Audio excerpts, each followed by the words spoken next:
Hola, ¿cómo están? Soy el profesor Miguel Martín Felipe Valencia del Centro de Seguridad Social Félix Azuela, aquí saludándolos en medio de esta deliciosa pandemia. Digo deliciosa en el aspecto de que podemos disfrutar muchos contenidos en casa.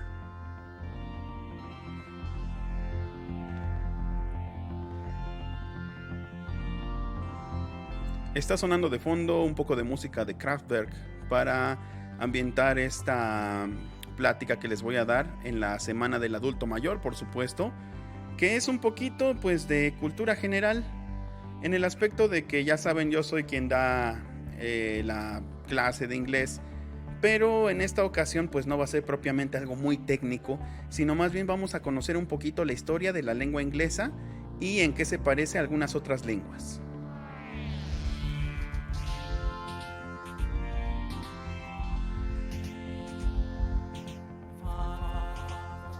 Y aquí tenemos un poquito de ello, les voy a ir platicando, no va a ser totalmente que lo vayamos leyendo, sino que pues vamos a desarrollarlo un poco, ¿no? Entonces pues básicamente nos dice aquí que los invasores, sobre todo del norte de Alemania, el norte de Alemania que aquí lo vemos, en esta zona, que era la zona de Sajonia, era el reino de Sajonia, ellos son los que invaden las islas británicas en el siglo V, que ya estaban pobladas obviamente por muchas tribus autóctonas, podríamos decir, muchas tribus que ya tenían algunas lenguas, como el gaélico, por ejemplo, que es esa que se han visto aquella película de Corazón Valiente, donde sale Mel Gibson, esa que relata la historia de William Wallace, libertador de Escocia. Bueno, pues ellos, los celtas, hablaban el gaélico precisamente.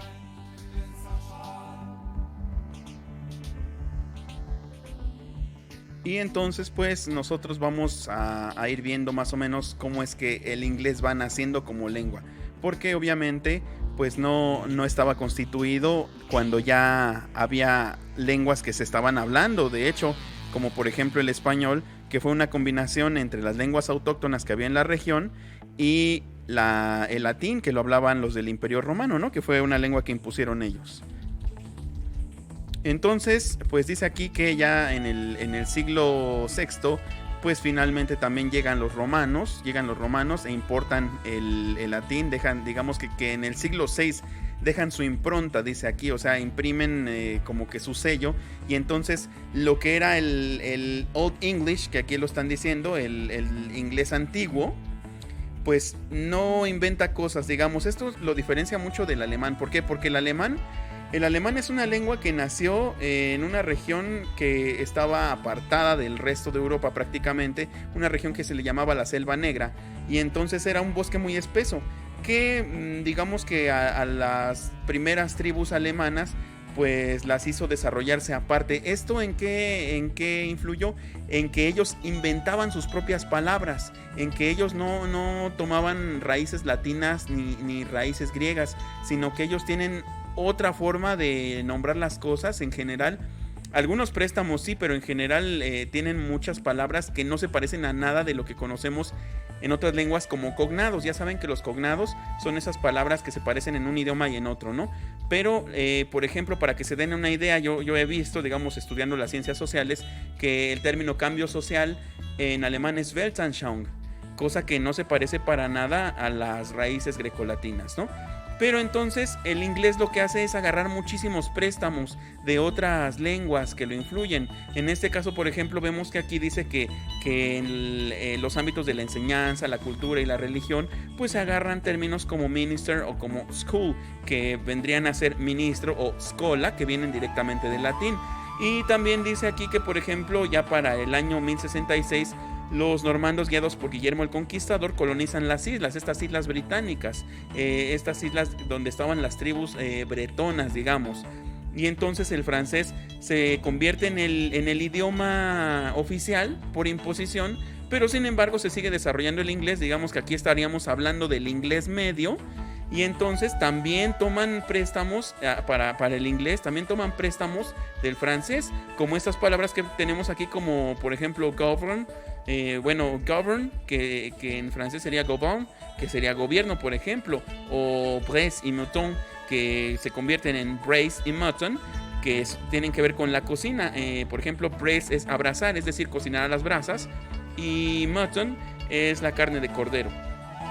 Entonces, así es como digamos que el inglés va agarrando mucho de sus conquistas.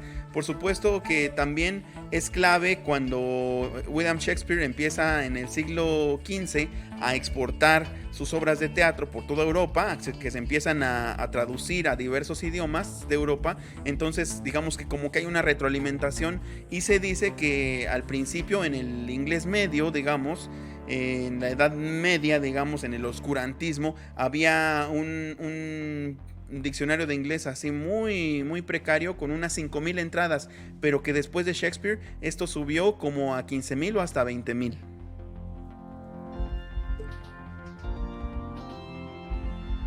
Y aquí viene algo muy curioso, que ¿de dónde viene el nombre de inglés? Siempre nos lo preguntamos, ¿no? Pues dice aquí que cuando los normandos, acostumbrados a ver otros fenotipos, o sea, que razas, porque en antropología se les llama razas, se les llama fenotipos a las razas de humanos, ¿no? A las diferencias que tenemos en cuanto a la etnicidad. Entonces, digamos que ellos estaban acostumbrados a ver a los asiáticos, a los africanos, pero se encontraron en las Islas Británicas con que los pobladores eran de larga cabellera y dorada y rasgos muy finos. Entonces ellos los relacionaron con ángeles. Por eso es que en ese antiguo dialecto galo, que más bien se estaba convirtiendo ya en el francés, o sea, digamos que en una escisión del galo, de los idiomas de las Galias, pero combinado con el latín. O sea, aquí no les costó mucho trabajo, realmente solo cruzaron los Alpes y ya conquistaron Francia realmente. Entonces ellos lo llamaron Angleterre, que significaba tierra de los ángeles, o bien Angelia Terra también habría sido en latín. Y entonces esto es curioso, porque ya después lo tomaron, como los pobladores lo tomaron con agrado, dijeron, pues qué bonito que nos dicen los de la tierra de los ángeles. Y entonces ellos lo pasaron al inglés y lo convirtieron en English. Entonces English significa angelino o angelita, o aquel que proviene de la tierra de los ángeles. O sea que, por si no se lo sabían, el inglés es una lengua angelical.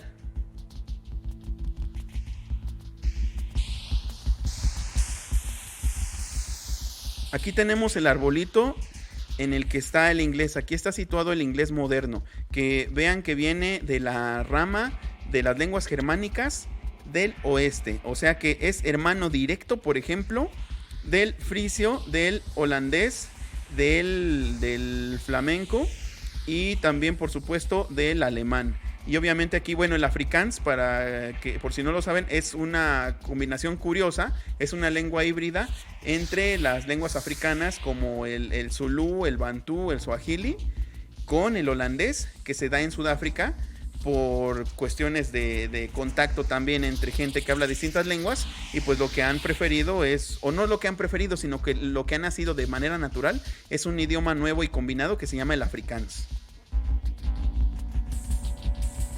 Aquí tenemos también, por ejemplo, el rumano, el italiano, el francés, el portugués, muchas lenguas que están emparentadas. El osco y el umbrio son lenguas itálicas que eran de la rama del latín, que ya están muertas, son lenguas muertas al igual que el latín. El latín también ya está muerto. ¿Por qué decimos que una lengua está muerta?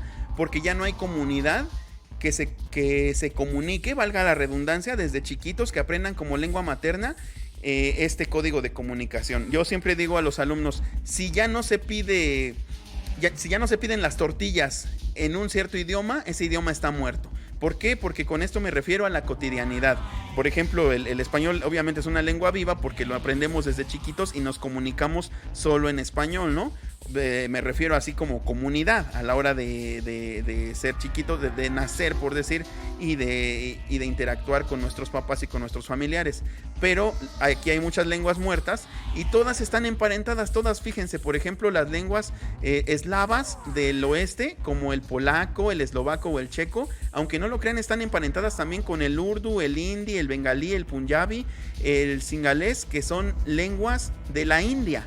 O sea, todas están emparentadas. ¿Cómo determinan esto los Los filólogos o los lingüistas, ¿cómo determinamos esto? Pues con los famosos cognados. Hagan de cuenta, por ejemplo, que como carro, car, ¿no? Y entonces vemos en qué lenguas se parece esta misma palabra y así determinamos que son cognados. Para que se den una idea, por ejemplo, en el fútbol alemán no gritan goal como en el fútbol inglés, sino que ahí gritan Tor. Y Tor es lo que después, al pasar al inglés, la palabra se convirtió en door, significa puerta. O sea que la palabra para decir que hay una anotación en el fútbol en inglés significa meta, que es goal, y en cambio significa puerta en alemán. Y de ahí vemos como el alemán precisamente pues vendría a ser como un primo mayor o un tío, o casi papá del inglés moderno. Bueno, desde sus inicios, ¿no? Porque vienen de la misma rama y por eso comparten muchas palabras.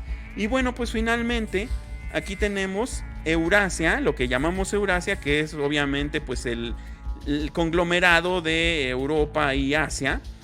Y aquí fíjense, dentro de esto está interesante que si quisiéramos ver estas, por ejemplo, las lenguas semíticas, que son las de los escenarios bíblicos, digamos, las de Palestina, Israel, toda esta zona de Siria, de Jordania, esas son de otra familia, así como también las lenguas arábigas son de otra familia. Pero ya, por ejemplo, si contemplamos el ruso, el ucraniano, el finés, el sueco, todas estas son lenguas que están emparentadas. Ya son otro arbolito aparte de esas que les digo. El chino, el mongol, por ejemplo, el tailandés, el tagalo, el japonés, el coreano, son otro arbolito como el que les estaba enseñando acá de las lenguas indoeuropeas. Y también por supuesto hay uno de las lenguas africanas y por supuesto que también hay varios de lenguas indígenas mexicanas que los invito a que las busquen después para que vean con qué lenguas están emparentados, por ejemplo el náhuatl o el mazahua o el zapoteco, el mije, el mixteco. Consúltenlas antes de que esas lenguas desaparezcan.